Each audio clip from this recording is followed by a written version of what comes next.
The test is in 4 parts. Part 1, Part 2, Part 3, and Part 4. Now look at Part 1. Part 1. I'm thinking of taking a year off university next year, and I'd like to travel around Europe. First, you have some time to look at questions 1 to 7.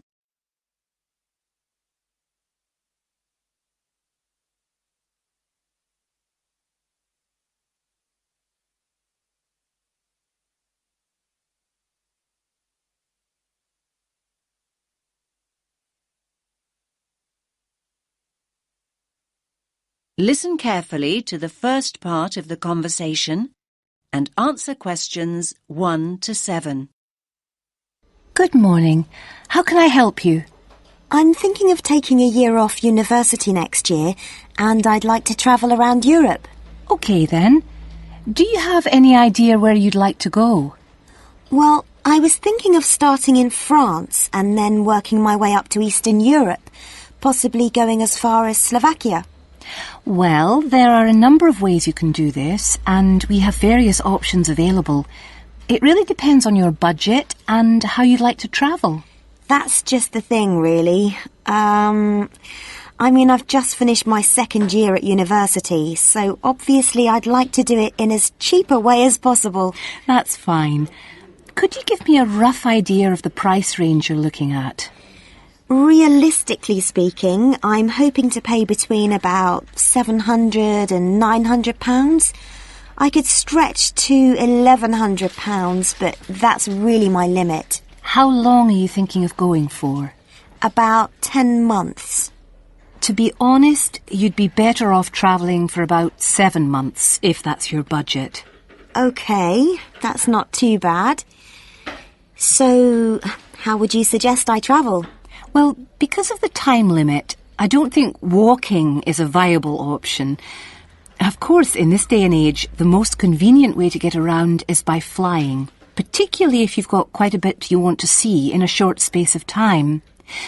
Saying that, I still think the best way to get around Europe is by train.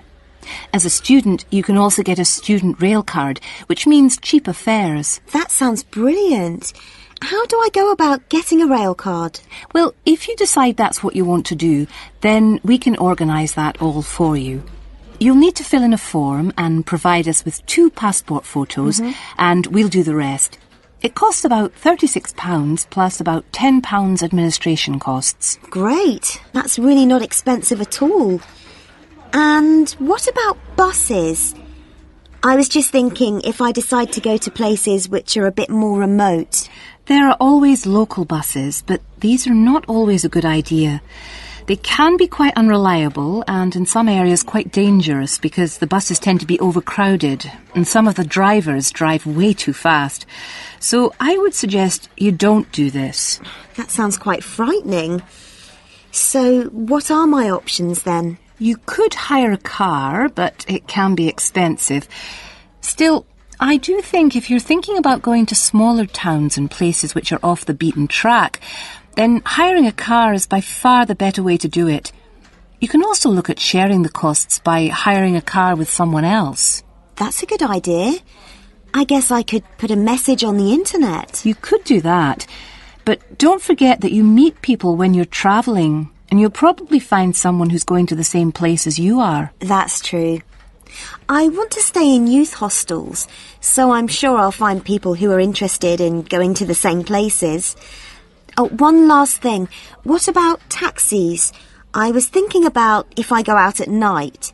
I use taxis all the time here. But taxis abroad are a different story. In certain countries, they're no problem, but by and large, taxi fares are high. If you do go out at night, try walking home, but make sure you don't do this alone.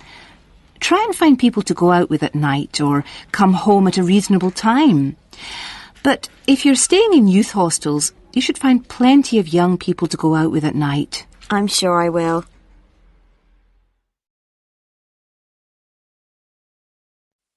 Now you have some time to look at questions 8 to 10.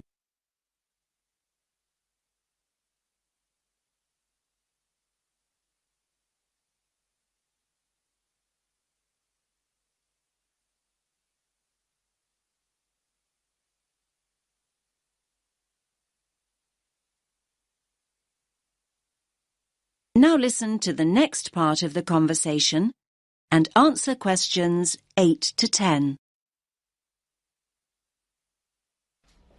Now, have you thought about how you'd like to travel to France? Not really, no. There are basically 3 ways. You can go by ferry, which leaves every day and night, or there's the hovercraft, which is more pricey, but will get you there quicker, and, of course, you could fly. Well, I don't think flying is an option for me, as it'll be too expensive. So I suppose I'll choose one of the other 2. It's a pity, really, as I don't fancy the idea of travelling by sea. Last time I did that, I got terribly seasick. Well, you're in luck then, as at the moment there's a special deal on flights to France. Ah. In fact, a plane ticket is now half the price of a ferry ticket, which is usually the cheapest option. That's great. I'll do that then. I much prefer flying anyway. I'll need to get some details off you then. Firstly, how will you be paying? Cash, cheque or credit card? If you pay by cheque, you'll need a cheque guarantee card. I don't have my chequebook with me, so it'll have to be by credit card. Fine, that's no problem. If you could just sign over here, and then we'll have a look at flight times, and I can sort out a youth travel card for you. Fine. Oh, can I use your pen, please? No problem.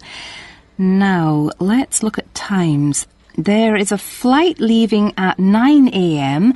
and one that leaves half an hour later. Or you can choose a later flight at 11:30. No, I think 11:30 is too late, so I think I'd prefer the flight that leaves after 9. I'm not very good at getting up in the morning. No problem. Just give me a moment. Right, that's booked for you. Please remember that if you want to change this, you must give 24 hours notice or you will lose your place.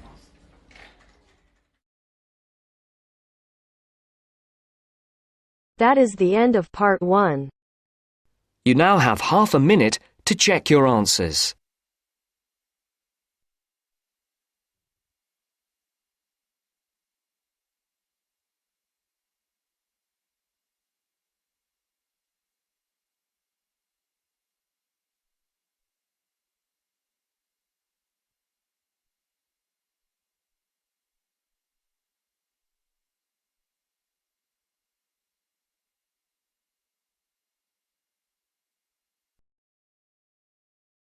Now turns to part 2. Part 2. You are going to hear a guide named Matt who is introducing their trip in Wildlife Haven. Now you have some time to look at questions 11 to 15.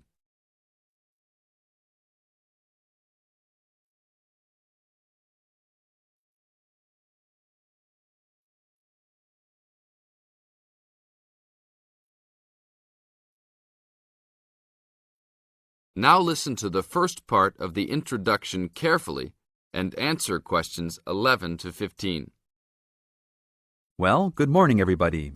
My name's Matt, and I'm one of the 3 guides here at Wildlife Haven. Our job is to make sure that you all have a great time here with us and go home feeling happy and relaxed.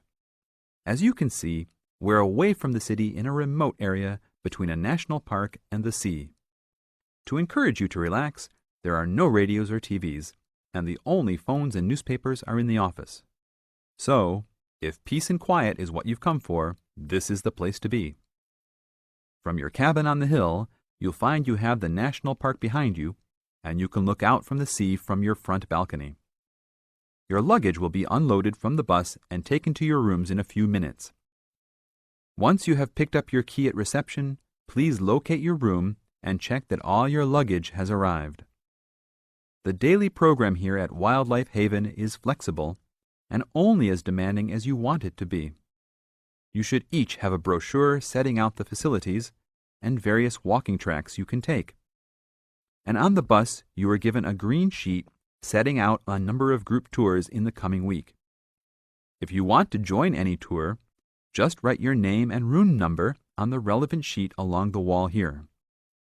Tomorrow, there is a beachcombers and rock hoppers tour exploring marine life in the rock pools along the beach. Or, if you'd prefer to go inland, there's a guided forest walk that takes you off the walking tracks. If you want to catch some lunch, you could join the beach fishing expedition. And at night, you'll see there is a moonlight forest walk that leaves each night at 7 p.m. So there is plenty to choose from at Wildlife Haven, and of course, that includes just sitting on your balcony watching the waves roll in. But I would recommend my favorite tour, the Waterfall Walk. This departs at sundown each day and also provides the opportunity to have a moonlight swim. Now you have some time to look at questions 16 to 20.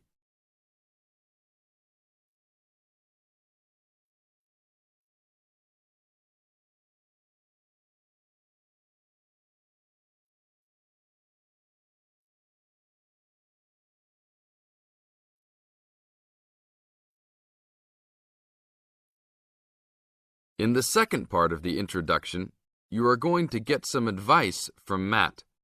Listen carefully and answer questions 16 to 20. You've chosen to visit us in January, which is one of our hotter months. And although you may be tempted to wear a minimum of clothing, you should always take precautions against injury, particularly in the national park. This includes sensible footwear. You'd be surprised how many of our guests ignore this advice and end up being sorry. And socks are a good idea too. And even though you might be under trees a lot of the time, it's a good idea to wear a hat in this hot climate. There's no need to be too concerned about walking in the national park, provided you use common sense. It's true that there are poisonous spiders in the park, but they are really more frightened of you than you are likely to be of them. I should also warn you against eating any wild berries. Some are edible, but you should avoid them all. We'll provide all the food you can eat. Well, that's about all for now. Dinner is from 6 to 8 p.m. in this building.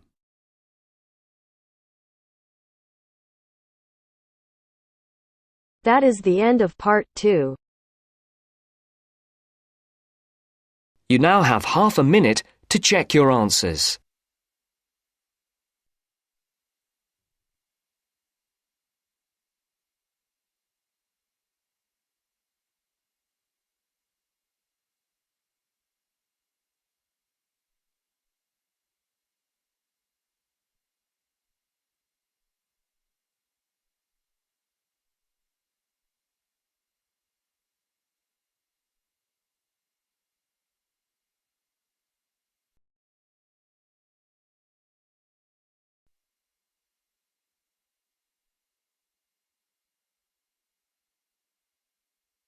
Now turns to part 3.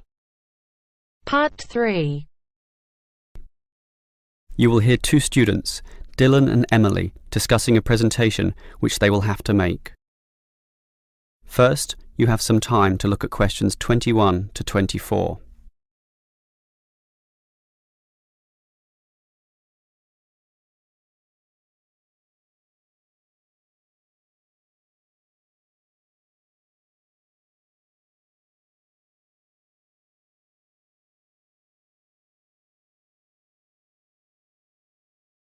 Now listen carefully and answer questions 21 to 24. Okay, Emily, as you know, we've got to do this presentation together. I know. I'm a little bit nervous about it. Standing up in front of all those people. And what if the presentation fails? What if... Don't worry. I've been reading a book about giving effective presentations. It's not that hard, but the way to do it is certainly not always obvious either. For example, do you know what the most important part of a presentation is? The final summary, I guess. The opposite. The first minute, in fact. The theory says that first minute is when you win or lose the audience. If you lose them at that point, you'll probably never get them back. So that's why you need a hook. A hook? You mean like when you catch fish? Yes. I mean, not exactly, but yes, we want to catch the audience, right? So we need to start in a way which wakes them up, gets them interested, and makes them watch us. I see. Basically, no matter how good our presentation is, if the message doesn't get across, the presentation fails. So we need to give a fact which really amazes them, or an interesting story, Or pose a dilemma which makes them think, something they can really puzzle over. It's better if this is related to the subject, of course. Something to do with management, in our case. So that's the hook. That's right. From then on, we'll just follow the basic advice. Like what? Like, talk to your audience, as equals. Don't talk down to them or up to them. They're just the same as us, right? You're right, Some of the best presentations I've ever seen sounded just like conversations. Exactly. And what else made them good? Well, the speakers sort of involved me in the topic and issues under discussion by asking questions, by referring to me, by saying you, and, well, basically they were interesting. And they're exactly the tips we'll follow too. It should be fine. Before you hear the rest of the conversation, you have some time to look at questions 25 to 30.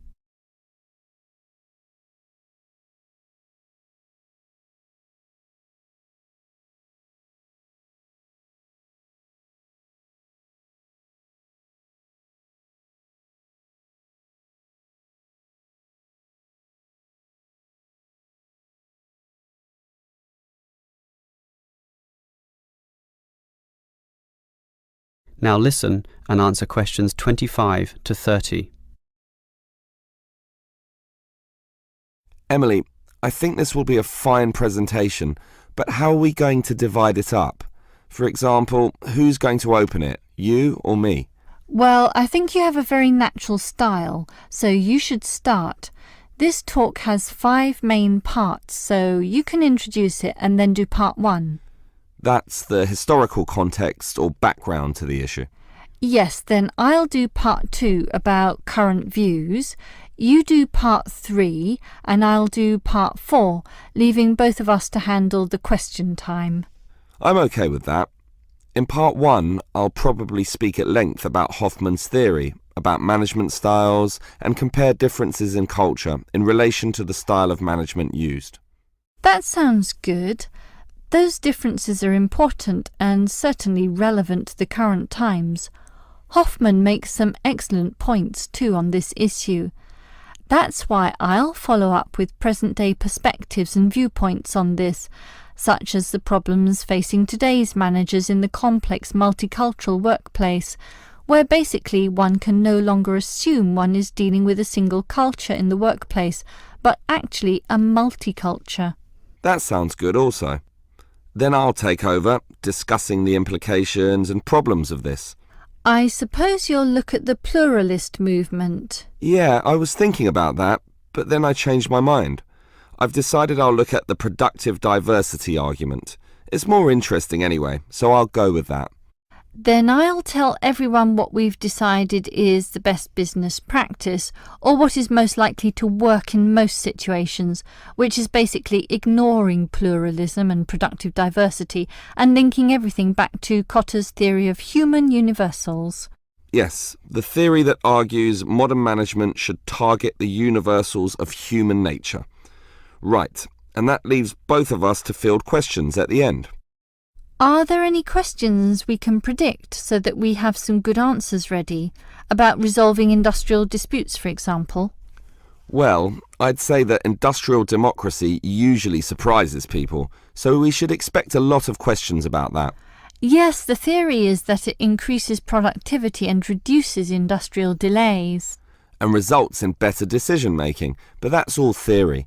Most people would think that industrial democracy is just about unworkable in practice, so let's be ready to explore that issue in some depth, as well as any other related topics, okay? Okay. That is the end of part 3.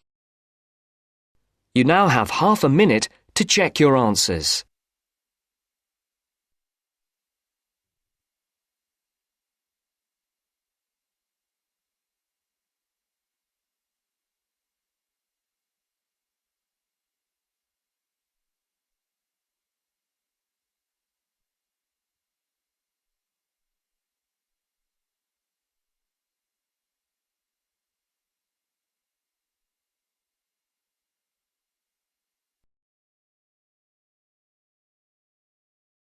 Now turns to Part 4.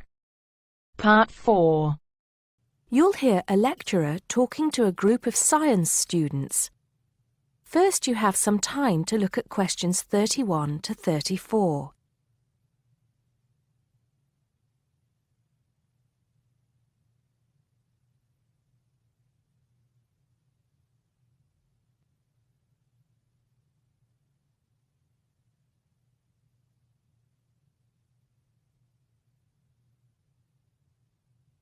Now listen carefully and answer questions 31 to 34. Good morning, ladies and gentlemen, and welcome to the science faculty. As you may know, my field of study is neurobiology, so you may be wondering what I have to say to those of you who are studying physics or chemistry or geology, even those of you who intend to become doctors. In fact, what I have to say is aimed especially at those who wish to enter the medical profession, though the main point applies to all of you. And what is my main point? Basically, it is that you shouldn't get stuck in too narrow a specialization. What I mean is, too often doctors and scientists become experts on one small aspect of their subject and neglect the rest. Perhaps you have heard the joke about a doctor being introduced to another doctor as an expert on the nose. "Oh, yes," said the other doctor. "Which nostril?" I know that more and more it is necessary to specialize, because when you finish your studies, you have to find a place in the job market. But I do believe that it is damaging both to you personally and to the profession. You may be surprised to know how many physicians in the past were men of wide culture. Many were interested in the humanities, from the arts to literature to philosophy. A surprising number of them, from Rabelais to William Carlos Williams, became poets, novelists, and playwrights. Men of science have written clearly and intelligently about society, psychology, and politics. This tradition is not dead.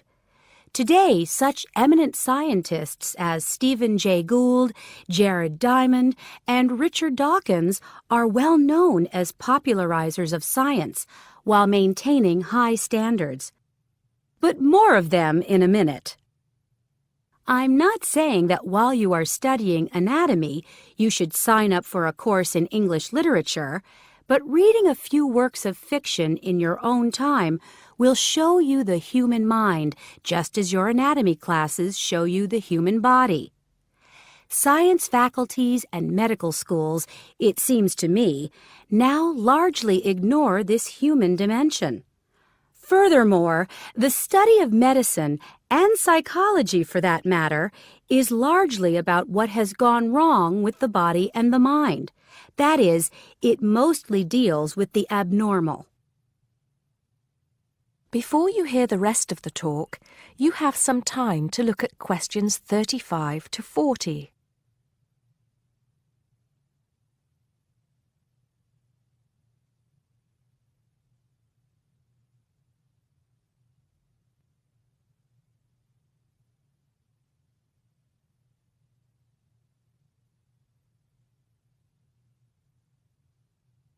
Now listen and answer questions 35 to 40.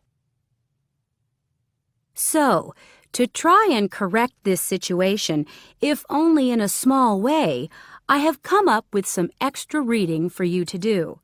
Don't worry, I wouldn't have chosen them if I didn't think they were enjoyable as well as interesting. The first on my list I'm sure you've all heard of, even if you haven't read it. It's Bill Bryson's A Short History of Nearly Everything. Now, don't turn your noses up at it just because it's now officially a school book and is written to entertain as well as inform. In fact, I've found it a very good bedside book. Next come a couple of the writers I mentioned earlier. Any collection of essays by Stephen Jay Gould is worth reading.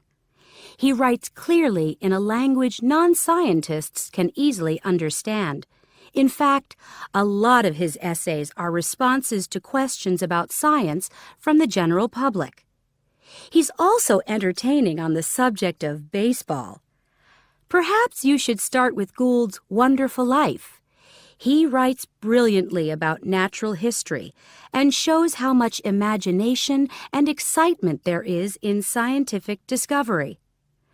Then there's Jared Diamond's The Rise and Fall of the Third Chimpanzee, which shows us how close we are to the apes and forces us to look at some of the darker aspects of human nature.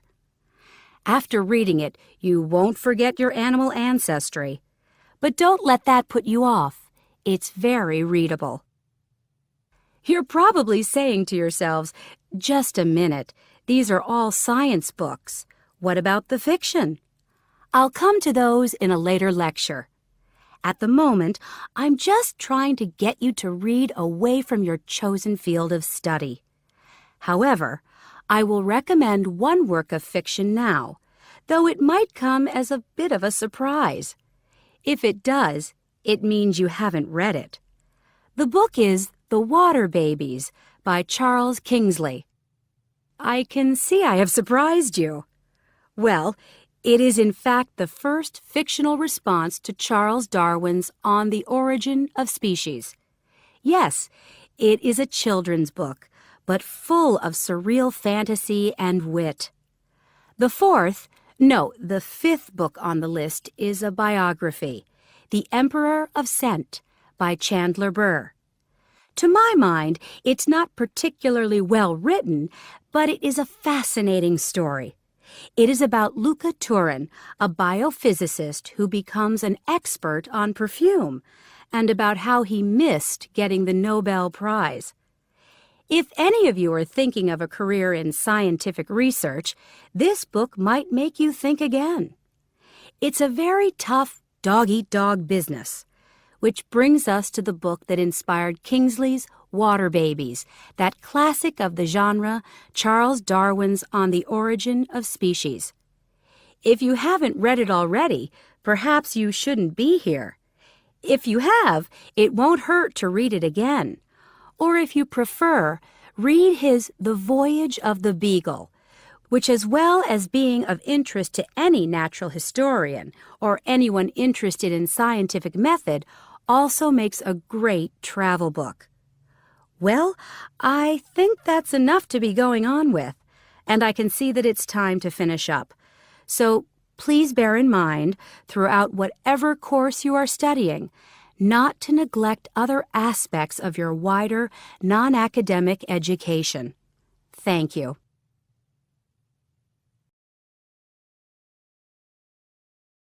That is the end of Part 4. You now have half a minute to check your answers.